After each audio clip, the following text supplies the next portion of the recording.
Hi hello welcome back to our YouTube channel. ನಾನು ನಿಮ್ಮ ಚೈತ್ರ. ಎಲ್ಲರೂ ಹೇಗಿದ್ದೀರಾ? ಎಲ್ಲರೂ ಚೆನ್ನಾಗಿದ್ದೀರಾ ಅಂತ ಭಾವಿಸ್ತಾ ಇವತ್ತಿನ ಲಾಗ್ನ ಸ್ಟಾರ್ಟ್ ಮಾಡ್ತಾ ಇದ್ದೀನಿ. ಇವತ್ತು ಬಂದು ಸಂಡೇ ಲಾಗ್ ಹೇಗೆಲ್ಲ ಹೋಗುತ್ತೆ ಅಂತ ನೋಡೋಣ. ನಾನು ಕೂಡ ಕ್ಯೂರಿಯಸ್ ಆಗಿದ್ದೀನಿ. ಸಂಡೇ ಏನೆಲ್ಲ ನಡೆಯುತ್ತೆ ಅದನ್ನು ನಾನು ನಿಮ್ಮ ಜೊತೆ ಶೇರ್ ಮಾಡ್ಕೋಬೇಕು ಅಂತ ಇವತ್ತಿನ ವಿಡಿಯೋನ ಸ್ಟಾರ್ಟ್ ಮಾಡ್ತಾ ಇದ್ದೀನಿ. ಹಾಗೆ ಸಂಡೇ ಅಂದಮೇಲೆ ನಾನ್ ವೆಜ್ ಅಂತೂ ಇದ್ದೇ ಇರುತ್ತೆ. ಅದರಲ್ಲೂ ನಮ್ಮ ಮನೇಲಿ ಎಸ್ಪೆಷಲಿ, ನನಗೆ ಬೇರೆ ಮನೆ ಬಗ್ಗೆ ಗೊತ್ತಿಲ್ಲ, ನಮ್ಮ ಮನೇಲಂತೂ ಸಂಡೇ ಅಂತ ಅಂದರೆ ನಾನ್ ವೆಜ್ ಇರಲೇಬೇಕು. ಸೊ ಇವತ್ತು ಕೂಡ ಏನೆಲ್ಲ ಸ್ಪೆಷಲ್ ಮಾಡ್ತಾ ಇದ್ದೀನಿ ಅಂತ ನಿಮ್ಮ ಜೊತೆ ಶೇರ್ ಮಾಡ್ಕೊಳ್ಳೋದಕ್ಕೆ ಇಷ್ಟಪಡ್ತಾ ಇದ್ದೀನಿ. ಅದಕ್ಕೋಸ್ಕರ ಇವತ್ತಿನ ವಿಡಿಯೋನ ಸ್ಟಾರ್ಟ್ ಮಾಡ್ತಾ ಇದ್ದೀನಿ. ಹಾಗೆ ನನ್ನ ಚಾನಲ್ನ ಯಾರೆಲ್ಲ ಸಬ್ಸ್ಕ್ರೈಬ್ ಮಾಡ್ತೀರಾ ನೋಡ್ತೀರಾ, ಪ್ಲೀಸ್ ಸಬ್ಸ್ಕ್ರೈಬ್ ಮಾಡ್ಕೊಂಡು ನೋಡಿ. ಹಾಗೆ ಸಬ್ಸ್ಕ್ರೈಬ್ ಮಾಡಿರೋರಿಗೆ ತುಂಬ ಥ್ಯಾಂಕ್ಸ್ ಅಂತ ಹೇಳಕ್ಕೆ ಇಷ್ಟಪಡ್ತೀನಿ. ನಿಮಗೆ ಈ ವಿಡಿಯೋ ಇಷ್ಟ ಆದರೆ ಒಂದು ಲೈಕ್ ಮಾಡಿ, ಶೇರ್ ಮಾಡಿ ಮತ್ತು ಕಮೆಂಟ್ ಮಾಡಿ. ನಿಮಗೆ ಯಾವ್ಯಾವ ಥರ ವೀಡಿಯೋಸ್ ಬೇಕು ಅಂತ ಕೂಡ ಕಮೆಂಟ್ ಮಾಡಿ, ನಾನು ಟ್ರೈ ಮಾಡ್ತೀನಿ. ಹಾಗೆ ತುಂಬ ಚೆನ್ನಾಗಿ ಲೈಕ್ಸ್ ಕೂಡ ಕೊಡ್ತಾ ಇದ್ದೀರಾ. ಹಾಗೆ ಸುಪ್ರಿಯಾ ಅವರು ಪ್ರತಿಯೊಂದು ನನ್ನ ವಿಡಿಯೋಗೂ ಕೂಡ ಒಳ್ಳೊಳ್ಳೆ ಕಮೆಂಟ್ಸ್ ಹಾಕ್ತಾ ಇದ್ದೀರಾ. ನಂಗೆ ತುಂಬಾ ಖುಷಿ ಆಯಿತು ಅದನ್ನು ನೋಡುವಾಗ. ನನ್ನ ಎಲ್ಲ ವೀಡಿಯೋಸ್ಗೂ ನೀವು ಒಂದು ಬೆಸ್ಟ್ ವಿಶಸ್ ಹಾಕ್ತೀರಾ. ಸೊ ತುಂಬಾ ಥ್ಯಾಂಕ್ಸ್ ಅಂತ ಹೇಳ್ತೀನಿ. ಅದೊಂದು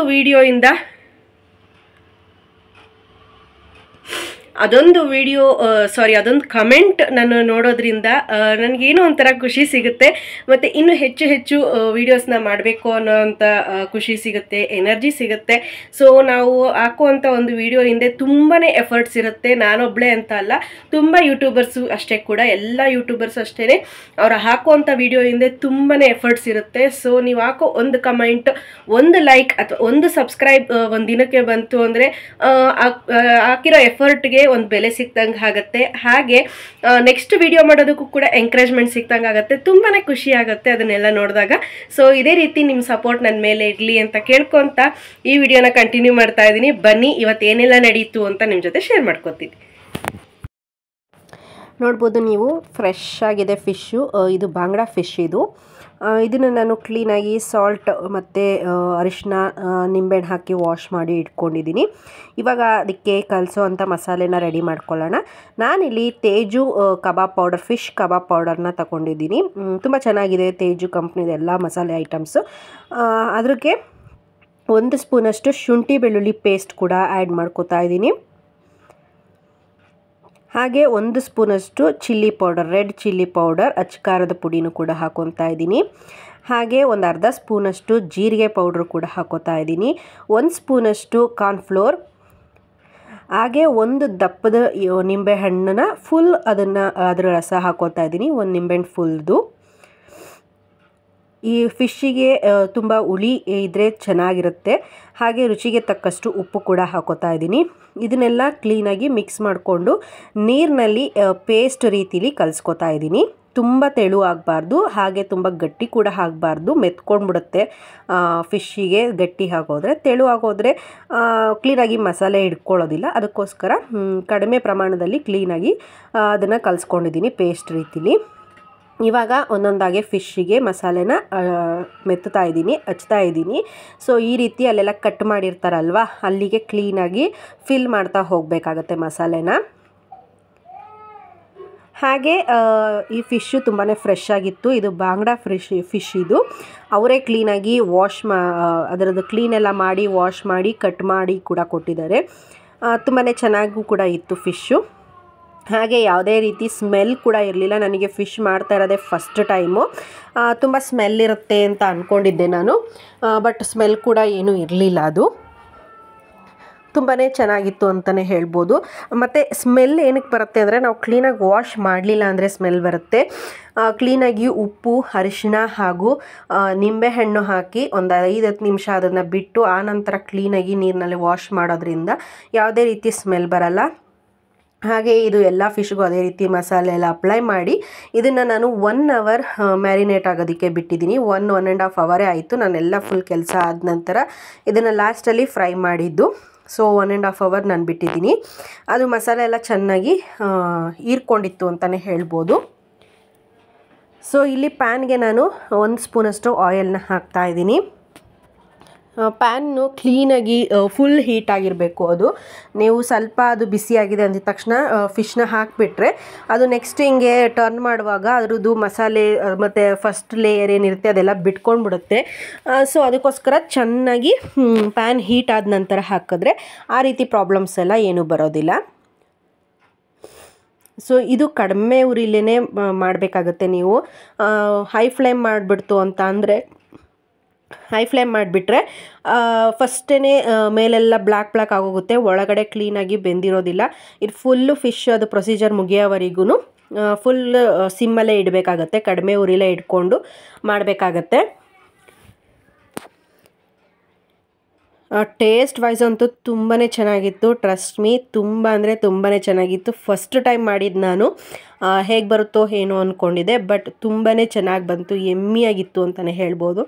ಈಗ ಟರ್ನ್ ಮಾಡುವಾಗ ಮತ್ತೆ ಒಂದು ಸ್ಪೂನ್ ಆಯಿಲ್ನ ಮೇಲೆ ಹಾಕಿ ಟರ್ನ್ ಮಾಡ್ತಾಯಿದ್ದೀನಿ. ಒಂದು 3 to 2 ಮಿನಿಟ್ಸ್ 5 ಮಿನಿಟ್ಸ್ ಆದ್ರೂ ಫಸ್ಟು ಕೆಳಗಡೆ ಬೇಯಕ್ಕೆ ಬಿಡಬೇಕು. ಆನಂತರ ಈ ರೀತಿ ಉಲ್ಟಾ ಮಾಡಿ ನೋಡ್ಬೋದು ನೀವು, ಯಾವುದೇ ರೀತಿ ಲೇಯರ್ ಎಲ್ಲ ಬಿಟ್ಕೊಂಡಿಲ್ಲ, ಅದು ಚೆನ್ನಾಗಿದೆ.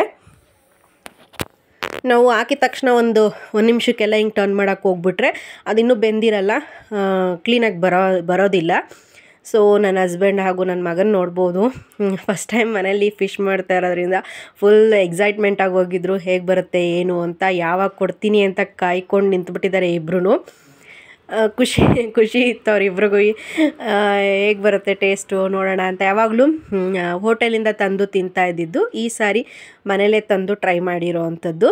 ತುಂಬಾ ಚೆನ್ನಾಗಿ ಬಂತು, ಫಸ್ಟ್ ಟೈಮ್ ಮಾಡಿದ್ದು ತುಂಬಾ ಚೆನ್ನಾಗಿ ಬಂತು. ನನ್ನ ಹಸ್ಬೆಂಡ್ ಬಂದು ಹೇಳ್ತಾ ಇದ್ದಾರೆ, ಅವ್ರ ಅಂಗಡೀಲಿ ತೊಗೊಳ್ಳುವಾಗ ನೋಡ್ತಾರಲ್ವ ಯಾವ ರೀತಿ ಮಾಡ್ತಾರೆ ಅಂತ, ಹೀಗೆ ಮಾಡು, ಹೀಗೆ ಮಾಡ್ತಾರೆ ಅಲ್ಲಿ, ಹಿಂಗೆ ಪ್ರೆಸ್ ಮಾಡ್ತಾರೆ, ಮಾಡು ನೀನು ಅಂತ ನಿಂತ್ಕೊಂಡು ಇನ್ಸ್ಟ್ರಕ್ಷನ್ಸ್ ಕೊಡ್ತಾಯಿದ್ರು.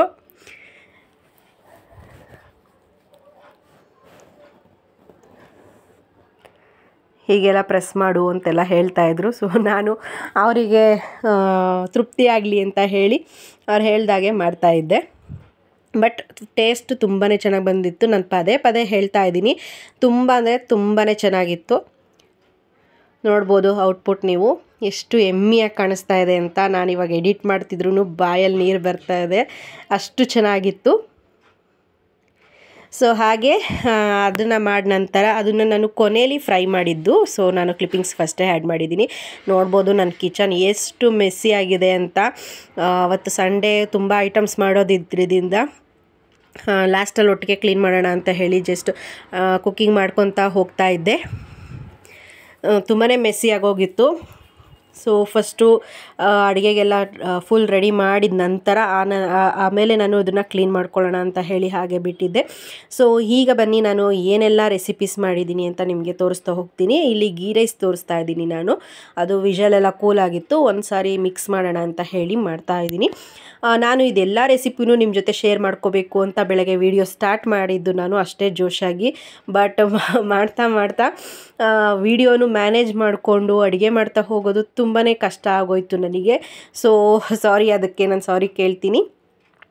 ಬಟ್ ನೆಕ್ಸ್ಟ್ ಟೈಮು ಆರಾಮಾಗಿ ಟೆನ್ಷನ್ ಮಾಡ್ಕೊಳ್ದಿರ ಇದ್ರ ರೆಸಿಪಿ ಎಲ್ಲ ನಿಮಗೆ ಶೇರ್ ಮಾಡ್ತೀನಿ. ಎಲ್ಲ ಐಟಮ್ಸೂ ತುಂಬಾ ಚೆನ್ನಾಗಿ ಬಂದಿತ್ತು. ನನಗೆ ಸ್ಪೈಸಿ ತುಂಬ ಇಷ್ಟ, ಬಟ್ ನನ್ನ ಹಸ್ಬೆಂಡ್, ನಮ್ಮ ಮಾವ, ನನ್ನ ಮಗ ಎಲ್ಲರೂ ಸ್ಪೈಸಿ ಅಷ್ಟು ತಿನ್ನೋದಿಲ್ಲ. ಸೊ ಅದಕ್ಕೋಸ್ಕರ ಸ್ವಲ್ಪ ಮೈಲ್ಡಾಗಿ ಮಾಡಿದ್ದೆ. ನಾನು ಮಾಡಿದಂಥ ಚಿಕನ್ ಫ್ರೈ ಎಲ್ಲ ಇನ್ನೊಂದು ಸ್ವಲ್ಪ ಸ್ಪೈಸಿ ಆಗಿದ್ದರೆ ತುಂಬಾ ಚೆನ್ನಾಗಿರ್ತಿತ್ತು ಅಂತ ನನಗನ್ನಿಸ್ತು. ಬಟ್ ಅವ್ರಿಗೆಲ್ಲ ಅದೇನೇ ಚೆನ್ನಾಗಿತ್ತು. ನಾನು ನಮ್ಮ ಅತ್ತೆ ಇಬ್ಬರೂ ತುಂಬ ಸ್ಪೈಸಿ ಇಷ್ಟಪಡ್ತೀವಿ. ಇದು ರೈಸ್ ಕೂಡ ಎಷ್ಟು ಉದ್ದುದ್ರಾಗಿ ತುಂಬಾ ಚೆನ್ನಾಗಿ ಬಂದಿತ್ತು. ಸೊ ಇದಾದ ನಂತರ ಹಾಗೆ ಚಿಕನ್ ಫ್ರೈ ಕೂಡ ನಿಮಗೆ ಹಾಗೆ ತೋರಿಸ್ತಾ ಇದ್ದೀನಿ. ನಾನು ಈ ಸಲ ಗ್ರೀನ್ ಮಸಾಲೆ ಮಾಡಿದ್ದೆ. ಇದರ ರೆಸಿಪಿ ನಾನು ಶೂಟ್ ಮಾಡಿದ್ದೀನಿ, ನೆಕ್ಸ್ಟ್ ಯಾವುದಾದ್ರು ವೀಡಿಯೋದಲ್ಲಿ ನಾನು ಶೇರ್ ಮಾಡ್ಕೊತೀನಿ. ತುಂಬ ಲೆಂತಿ ಆಗೋಗುತ್ತೆ ವಿಡಿಯೋ ಅಂತ ಹೇಳಿ ನಾನು ಇದರ ರೆಸಿಪಿ ಶೇರ್ ಮಾಡಿಲ್ಲ. ನೆಕ್ಸ್ಟ್ ಇದು ನಮ್ಮ ಅಮ್ಮನ ರೆಸಿಪಿ, ನಮ್ಮ ಅಮ್ಮನ ಹತ್ರ ಕೇಳ್ಕೊಂಡು ಮಾಡಿದ್ದು. ಇದು ನಮ್ಮಮ್ಮ ಲಾಸ್ಟ್ ಟೈಮ್ ಊರಿಗೆ ಹೋದಾಗ ಮಾಡಿದರು, ತುಂಬಾ ಚೆನ್ನಾಗಿತ್ತು. ನೆಕ್ಸ್ಟ್ ಶೇರ್ ಮಾಡ್ತೀನಿ ನಾನು. ತುಂಬ ಲ್ಯಾಗ್ ಆಗೋದ್ರೆ ನೋಡೋದಕ್ಕೂ ಕೂಡ ಬೋರಿಂಗ್ ಆಗೋಗುತ್ತೆ. ಹಾಗೆ ಇಲ್ಲಿ ಮಟನ್ ಸಾರು ಕೂಡ ಇನ್ನೂ ಕುಕ್ ಆಗ್ತಾ ಇತ್ತು, ಅದು ಹಾಗೆ ಜಸ್ಟ್ ಒಂದು ಕ್ಲಿಪ್ಪಿಂಗ್ಸ್ ತೋರಿಸ್ತೆ ನಿಮಗೆ. ಅದೆಲ್ಲ ಮಾಡಿದ ನಂತರ ನೋಡ್ಬೋದು ಕಿಚನ್ ಇವಾಗ ಕ್ಲೀನ್ ಮಾಡಿ ಅದಾದ್ರ ಜಾಗಕ್ಕೆ ತೊಳೆಯೋ ಪಾತ್ರೆಗಳು ಡಸ್ಟ್ಬಿನ್ಗೆ ಹಾಕುವಂಥದ್ದು ಎಲ್ಲ ಕೂಡ ಆಗಿದೆ. ಅದಾಗಿ ಇವಾಗ ನಾವು ಲಂಚ್ ಕೂಡ ಮಾಡ್ತಾಯಿದ್ದೀವಿ. ಸಂಡೇ ಅಂದರೆ ಬ್ರೇಕ್ಫಾಸ್ಟ್ ಲಂಚ್ ಎರಡೂ ಸೇರಿ ಒಟ್ಟಿಗೆ ಆಗೋಗುತ್ತೆ, ಬ್ರಂಚ್ ಆಗೋಗುತ್ತೆ ಅದು. ಸೊ ಇವಾಗ ಇಬ್ಬರು ಕೂತ್ಕೊಂಡು ಊಟ ಮಾಡ್ತಾಯಿದ್ದೀವಿ. ನೋಡ್ಬೋದು ನೀವು ಚಿದ್ವಿ ಎಲ್ಲಪ್ಪ ಇವ್ರು ಮಾತ್ರ ಮಾಡ್ತಿದ್ದಾರೆ ಅಂತ. ಅವನ್ನ ಫಸ್ಟೇ ಮಾಡಿಸಿ ಇವಾಗ ನಾವು ಕೂತ್ಕೊಂಡು ಊಟ ಮಾಡ್ತಾಯಿದ್ದೀವಿ. ಹಾಗೆ ನಮ್ಮಮ್ಮ ಸೂಪರ್ ಸ್ಟಾರ್ ರಿಪೀಟಲ್ಲಿ ಕಷ್ಟ ಬರ್ತಿತ್ತು. ಲಾಸ್ಟ್ ವೀಕ್ ನಾವು ಮೈಸೂರಿಗೆ ಹೋಗಿದ್ವಿ ಅಲ್ವಾ, ಅದು ನೋಡಿರಲಿಲ್ಲ. ಅದನ್ನು ಕೂಡ ನೋಡಿಕೊಂಡು ಇಬ್ಬರು ಮಾತಾಡಿಕೊಂಡು ಊಟ ಮಾಡ್ತಾಯಿದ್ದೀವಿ. ಹಾಗೆ ನೀವು ಟೈಮ್ ಕೂಡ ನೋಡ್ಬೋದು, ಆಗಲೇ 1:15 ಆಗೋಗಿತ್ತು. ಯೂಶ್ವಲಾಗಿ ನಮ್ಗೆ ಸಂಡೇ ಅಂದರೆ ಇದೇ ರೀತಿ ಆಗೋಗುತ್ತೆ. ಹಾಗೆ ಸ್ವಲ್ಪ ರೆಸ್ಟ್ ಮಾಡಿ ಮಾತಾಡ್ಕೊಂಡು ಟಿ ವಿ ನೋಡಿಕೊಂಡು ನಾನು ಇನ್ನು ವೀಡಿಯೋ ಮಾಡೋದಕ್ಕೆ ಹೋಗಲಿಲ್ಲ. ಇದು ಬಂದು ರಾತ್ರಿ ಅದೇ ಅಡುಗೆಗೆ ಮುದ್ದೆ ಹಾಗೂ ಕಬಾಬ್ ಕೂಡ ಮಾಡಿದ್ದೆ.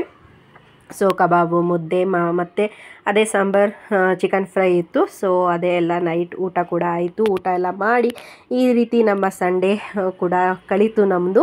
ಸೊ ಈ ಲಾಗ್ ನಿಮಗೆ ಇಷ್ಟ ಆಗಿದೆ ಅಂತ ಅಂದ್ಕೊತೀನಿ. ಇಷ್ಟ ಆದರೆ ಲೈಕ್ ಮಾಡಿ, ಶೇರ್ ಮಾಡಿ, ಕಮೆಂಟ್ ಮಾಡಿ. ಹಾಗೆ ನಾನು ತೋರಿಸಿದಂಥ ರೆಸಿಪಿ ನೀವೇನಾದರೂ ಟ್ರೈ ಮಾಡಿದ್ರೆ, ಅದು ಇಷ್ಟ ಆಯಿತು, ಚೆನ್ನಾಗಿ ಬಂತು ಅಂದರೆ ಖಂಡಿತವಾಗ್ಲೂ ನನಗೆ ಕಮೆಂಟ್ ಮಾಡಿ ತಿಳಿಸಿ. ಸೊ ಸಿಗೋಣ ಮತ್ತೊಂದು ವಿಡಿಯೋದಲ್ಲಿ. ಅಲ್ಲಿವರೆಗೂ ಎಲ್ಲರಿಗೂ ನಮಸ್ಕಾರ.